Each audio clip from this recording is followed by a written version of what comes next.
Desa ini dikenal dengan sebutan Desa Tanduk Setan, sebuah julukan yang tidak datang begitu saja. Di balik hutan belantara yang lebat, tersembunyi kejadian-kejadian tak terduga yang telah menutupi desa ini dengan aura kegelapan. Rumah tua tersebut telah berdiri selama berabad-abad, menjadi saksi bisu bagi segala tragedi yang telah terjadi. Namun, satu kisah yang paling terkenal adalah kisah tentang Ratu Kunti. Konon katanya, Ratu Kunti adalah seorang wanita cantik dengan kecantikan yang melegenda, namun kecantikan itu hanya permukaan dari kutukan yang membelenggu dirinya. Ratu Kunti, pada awalnya, adalah seorang permaisuri dari sebuah kerajaan besar. Namun, kecantikannya memicu kecemburuan dan keinginan akan keabadian dari seorang dukun hitam. Dengan cara yang jahat, dukun tersebut mengutuk Ratu Kunti untuk tetap muda selamanya, tetapi dengan konsekuensi bahwa dia akan terus hidup dalam kegelapan dan kesepian. Kisah ini diawali dengan penduduk desa yang menghilang tanpa jejak. Setiap beberapa tahun sekali, seorang penduduk desa secara misterius menghilang tanpa jejak. Tidak ada tanda-tanda perkelahian atau penculikan, mereka hanya menghilang tanpa jejak seperti asap di angin. Desa Tanduk Setan pun menjadi berhantu oleh desas-desus tentang Ratu Kunti yang keluar dari persembunyiannya pada malam-malam tertentu untuk mencari pengganti tubuh agar dia tidak perlu hidup dalam kesepian abadi. Ketika malam tiba dan bayangan panjang terbentang di atas desa, suara gemuruh angin dan dedaunan yang bergoyang diikuti oleh langkah-langkah pelan yang terdengar. Orang-orang desa berkumpul di dalam rumah mereka, mengunci pintu dan menutup jendela, takut bahwa Ratu Kunti akan datang mencari mereka. Salah satu penduduk desa, seorang pemuda bernama Adi, merasa ada yang aneh dengan kejadian-kejadian ini.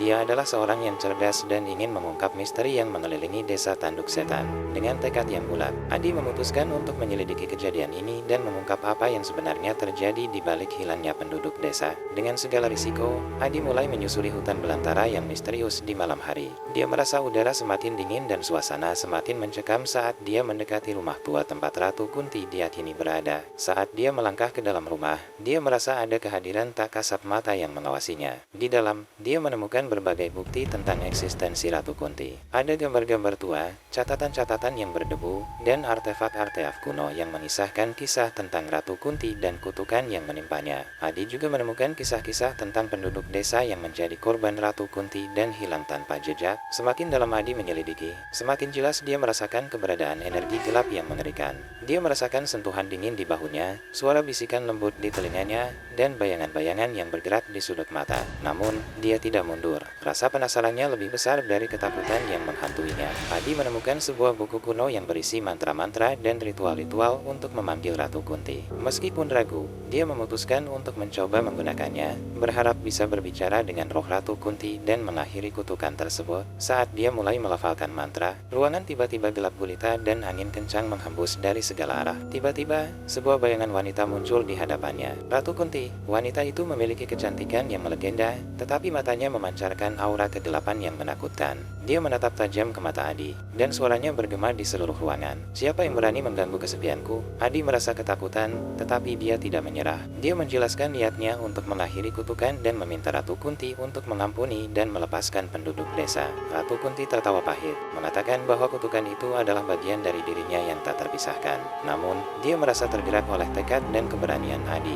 Ratu Kunti mulai mengisahkan kisah hidupnya yang tragis. Dia menjelaskan bagaimana kecantikannya menarik perhatian seorang dukun hitam yang mengutuknya. Namun, dengan keberanian dan tekad yang luar biasa, Adi berbicara dengan lembut kepada Ratu Kunti. Dia meyakinkan Ratu Kunti bahwa kehidupan yang penuh dengan kesepian dan kegelapan tidak akan membawa kebahagiaan. Perlahan, tetapi pasti, hati Ratu Kunti mulai luluh. Dia merasa ada semacam ikatan antara dirinya dan Adi, sebuah ikatan yang terjalin dari tekad untuk mengakhiri kutukan.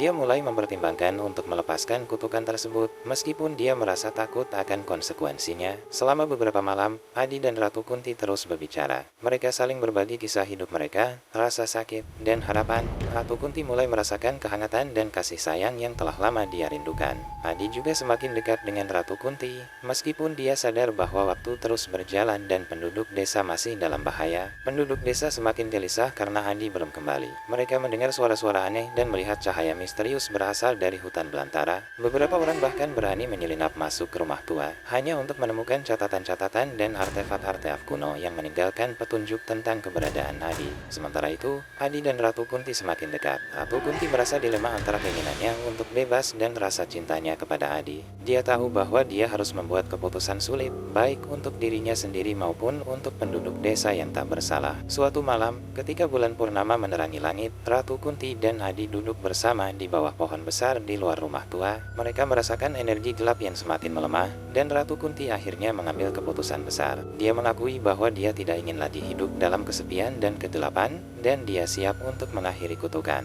Dengan tekad dan cinta yang tulus, Adi dan Ratu Kunti mengucapkan kata-kata ajaib yang mengakhiri kutukan itu. Cahaya terang memenuhi rumah tua dan menyebar ke seluruh desa. Penduduk desa yang telah lama mengalami ketakutan akhirnya merasa beban diangkat dari bahu mereka.